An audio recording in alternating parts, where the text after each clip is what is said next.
4 sur 100. C'est le nombre de profils masculins sur lesquels les femmes swipent à droite sur les apps de rencontres, selon une étude menée sur Tinder, Bumble. Les hommes, 35 sur 100, 9 fois plus. Si vous êtes un gars sur ces apps, vous connaissez cette frustration. Vous avez optimisé vos photos, travaillé votre bio et quasi rien. Pendant ce temps, votre pote qui n'est franchement pas un Apollon a rencontré sa copine au travail et ils sont fous l'un de l'autre. Qu'est-ce qui se passe? Voici ce que la plupart des gens ratent. Le cerveau féminin et le cerveau masculin ne traitent pas l'attraction de la même façon. Pas juste un peu différemment, radicalement, neurologiquement, différemment. Et aujourd'hui, je vais vous montrer la timeline exacte. 150 millisecondes. C'est le temps que prend le cerveau masculin pour ressentir l'attraction. Mais pour le cerveau féminin, le processus est complètement inverse. Et comprendre cette différence explique pourquoi les gars moches réussissent dans la vraie vie pendant que les beaux galèrent sur Tinder. Accrochez-vous, on va plonger dans la neurologie de l'attraction. Et ça va tout clarifier. Bon, commençons par nous. Les hommes. Parce qu'avant de comprendre le câblage féminin, il faut comprendre le nôtre. Et spoiler, on est assez prévisible, neurologiquement parlant. Imaginez que vous scrollez sur Instagram. Vous tombez sur une photo. Une femme que vous trouvez attirante. À l'instant où vos yeux captent cette image, un processus incroyablement rapide se déclenche dans votre cerveau. Et je dis bien rapide. Voici ce qui se passe, milliseconde par milliseconde. À 50 millisecondes, moins d'un battement de cœur. L'information visuelle atteint votre cortex visuel. C'est la partie du cerveau qui traite ce que vous voyez. Cette info file ensuite vers une zone appelée l'aire fusiforme faciale. C'est votre détecteur de visage, et instantanément cette zone analyse symétrie du visage, proportion, indicateur de santé. En gros, elle évalue l'attractivité. À 100 millisecondes, toujours inconscient, si le visage est jugé attirant, une partie profonde de votre cerveau s'allume comme un sapin de Noël. C'est l'amygdale. Elle gère les émotions primaires. En parallèle, une autre zone, le nucleus accumbens, commence à libérer de la dopamine. C'est la molécule du plaisir, de la récompense. C'est elle qui crée cette sensation de « wow ». À 150 millisecondes, vous n'êtes toujours pas consciemment aware, votre hypothalamus entre en jeu. Il libère de la testostérone. Ça booste votre motivation, votre désir d'approcher, d'agir. Et c'est seulement après ces 150 millisecondes que votre conscience entre en scène. Votre cortex préfrontal, la partie rationnelle de votre cerveau, se réveille et se dit « Ok, je la trouve attirante. Peut-être que je devrais lui parler, lui envoyer un message, faire quelque chose. » Tout ça en moins de temps qu'il ne faut pour un battement de cœur. L'attraction masculine est visuelle, immédiate, automatique et profondément liée au circuit de récompense de votre cerveau. C'est presque comme une addiction. D'ailleurs, les chercheurs ont scanné le cerveau d'hommes amoureux. Et devinez quoi? Les zones qui s'allument sont les mêmes que chez quelqu'un en manque de cocaïne. Maintenant, pourquoi ce système existe? Évolution. Pendant des millions d'années, les hommes qui pouvaient rapidement identifier une femme jeune, en bonne santé, fertile, parce que c'est ce que la beauté physique signale biologiquement, avaient ce plus de chances de transmettre leurs gènes. Symétrie faciale, ratio taille-hanche, poitrine développée, peau saine. Ce sont des marqueurs de fertilité.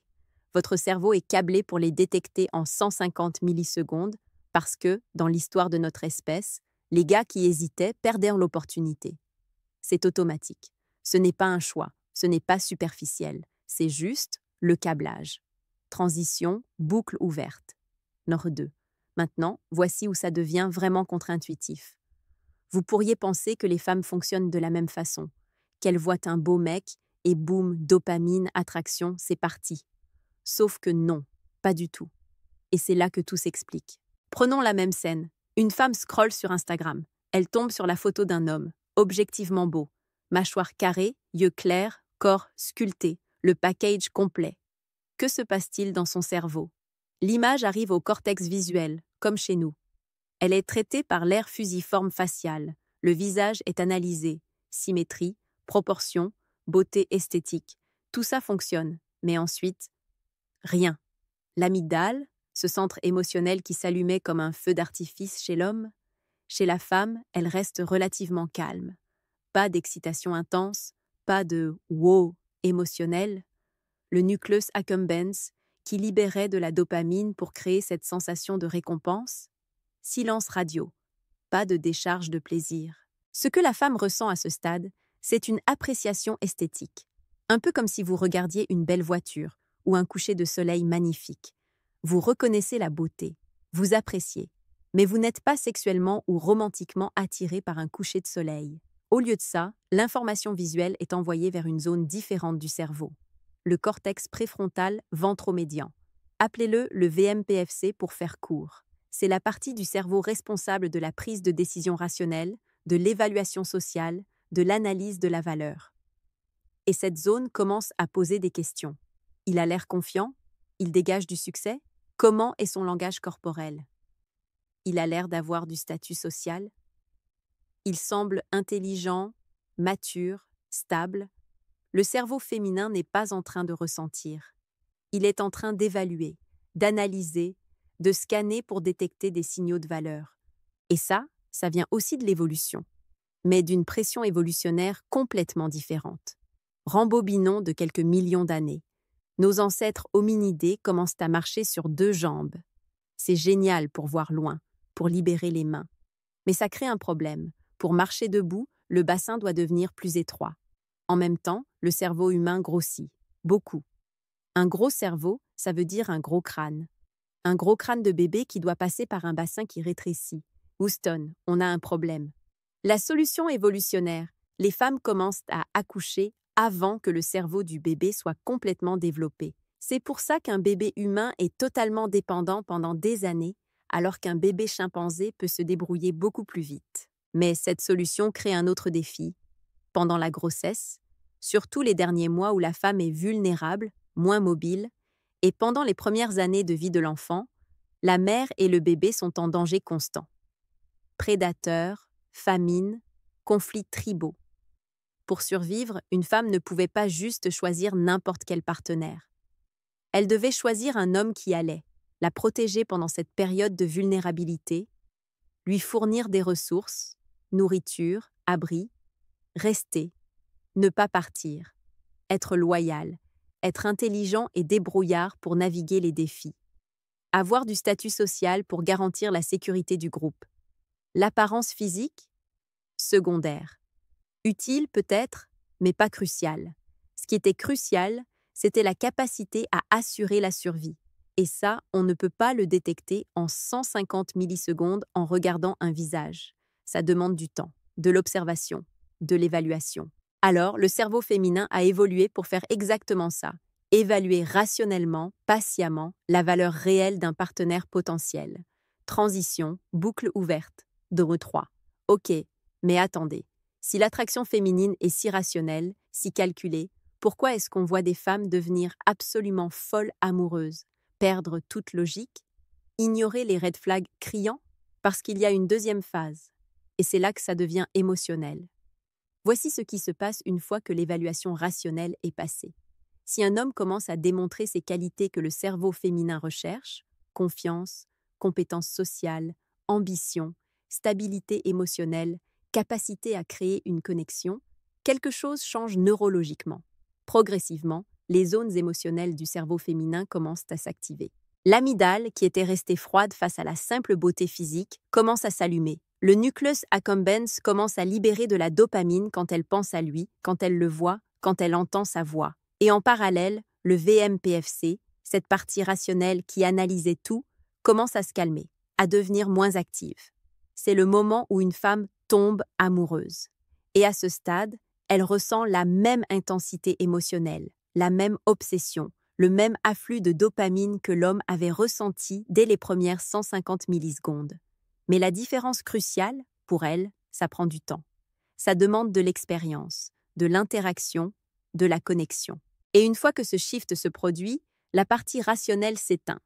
C'est pour ça que vous pouvez avoir une femme brillante, intelligente, qui ignore complètement les conseils de ses amis qui lui disent que ce gars n'est pas bon pour elle. Elle est devenue folle amoureuse. Littéralement. Les scans cérébraux le montrent. Le cortex préfrontal, responsable du jugement, est moins actif chez les gens amoureux. Maintenant, un point super important. Les jeunes femmes, surtout, peuvent faire l'erreur de confondre certains signaux.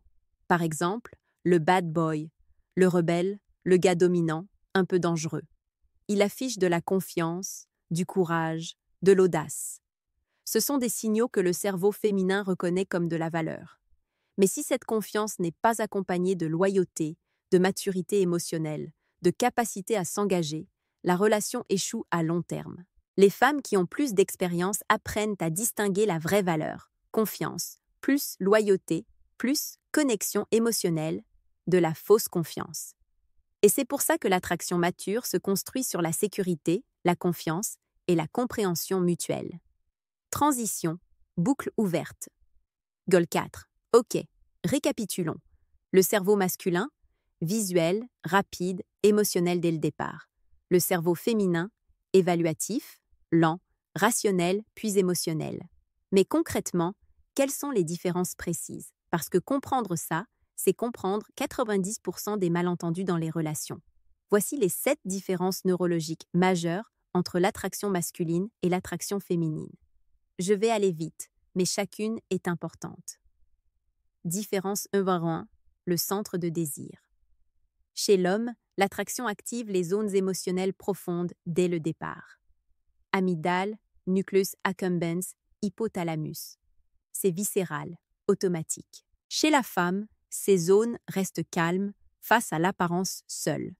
Elles ne s'activent que si l'apparence est liée à une expérience émotionnelle préalable, ou si l'homme est déjà reconnu comme ayant une valeur sociale élevée, genre une célébrité, un leader. Différence note 2. La rationalité. L'attraction masculine est instinctive. On ne décide pas de trouver quelqu'un attirant. L'attraction féminine commence par un processus rationnel. Le cerveau évalue, compare, analyse. C'est seulement après validation que l'émotion entre en jeu. Pourquoi? Parce qu'historiquement, un mauvais choix de partenaire pour une femme représentait un investissement de 4 à 5 ans minimum, grossesse, allaitement, dépendance de l'enfant. Un mauvais choix pouvait être fatal. Le cerveau féminin a évolué pour être rigoureux. Différence de rôle 3, le contexte. Pour l'homme, une belle photo suffit, peu importe le contexte. Tinder, Instagram, magazine, rue, la beauté active le système de récompense. Pour la femme, le contexte est crucial. Le même homme peut être attirant dans un contexte, lors d'une présentation où il montre compétence et charisme, et totalement ignoré dans un autre. Photo Tinder sans contexte social. Différence 4. Le focus. L'homme se concentre sur les marqueurs physiques, jeunesse, santé, symétrie, ratio taille-hanche, signe de fertilité. La femme se concentre sur les marqueurs comportementaux, confiance, langage corporel, statut social perçu, compétence, intelligence, maturité. Différence, Bob 5, la vitesse. Attraction masculine, immédiate, 150 millisecondes. Attraction féminine, progressive. Ça prend du temps, de l'observation, de l'interaction. Différence, bol 6, les circuits d'addiction. Chez l'homme, l'attraction romantique précoce active littéralement les mêmes circuits que la dépendance aux drogues. C'est pour ça que tomber amoureux peut ressembler à une obsession. Chez la femme, ce n'est pas le cas au début. Ces circuits ne s'activent qu'après la phase d'évaluation, une fois que la connexion émotionnelle est établie. Différence number 7. L'étincelle initiale. L'homme ressent une étincelle forte et immédiate face à la beauté physique. La femme ressent une étincelle face à des démonstrations de confiance, de statut, de compétences sociales, de charisme. Parce que c'est ça que le VMPFC, la partie rationnelle, reconnaît comme de la valeur. Vous voyez le pattern? On ne fonctionne pas sur le même logiciel, littéralement. Et c'est pour ça que projeter votre propre système sur les femmes ne marche pas. Transition, boucle ouverte, verre 5. Cool, la théorie c'est bien. Mais concrètement, qu'est-ce que ça change pour vous? Comment utiliser cette connaissance dans la vraie vie? Section 5. Application pratique 10-0-11-30. Première chose à comprendre, même les hommes physiquement attirants ne séduisent pas principalement grâce à leur physique. Prenez les beaux gosses au lycée ou à la fac. Pourquoi ont-ils du succès? Parce qu'ils sont beaux? Pas exactement. C'est parce qu'être beau leur a donné de la confiance. Cette confiance se traduit par un langage corporel ouvert, une façon de parler assurée, une capacité à prendre des risques sociaux. Et c'est CA qui attire. Vous remarquerez rarement une fille avec un gars très beau mais timide, hésitant, qui fuit le regard. Parce que sans les marqueurs comportementaux de valeur, la beauté seule ne suffit pas. À l'inverse, un gars physiquement ordinaire qui affiche une confiance authentique, qui sait créer une connexion émotionnelle, qui démontre de la compétence dans un domaine, qui a du charisme social. Lui, il coche les cases neurologiques que le cerveau féminin recherche. Deuxième point, l'apparence n'est pas inutile. C'est juste un critère facilement dépassable. Pensez-y comme à une librairie. Si vous ne connaissez rien des livres, vous allez juger sur la couverture. C'est normal. C'est la seule info disponible. Mais dès que vous pouvez lire le résumé, les premières pages, les avis, la couverture devient secondaire. Un livre avec une couverture moyenne mais un contenu génial va gagner à chaque fois. Sur les apps de rencontre, les femmes n'ont que la couverture. Pas de contexte, pas de comportement, pas de voix, pas de langage corporel, pas de preuve de statut social. Alors oui, dans ce contexte artificiel, l'apparence joue un rôle démesuré. Mais dans la vraie vie, où elles peuvent te voir interagir, parler, rire, démontrer compétence, créer connexion, l'apparence devient un détail. Troisième point, et c'est le plus important, focalisez-vous sur ce que vous pouvez contrôler. Votre apparence? Oui, optimisez-la. Hygiène, vêtements qui vous vont bien, forme physique décente, ça montre que vous vous respectez, mais ne devenez pas obsédé. Votre confiance, votre compétence sociale, votre ambition, votre maturité émotionnelle, votre capacité à créer une connexion authentique, ça, c'est contrôlable. C'est développable. Et c'est exactement ce que le cerveau féminin scanne. Développez votre self-worth, votre sentiment de valeur personnelle, pas de l'arrogance, de la vraie confiance qui vient de savoir qui vous êtes, ce que vous valez, ce que vous apportez. Parce qu'au final, ce n'est pas une question de beauté, c'est une question de valeur perçue. Et la valeur, ça se construit.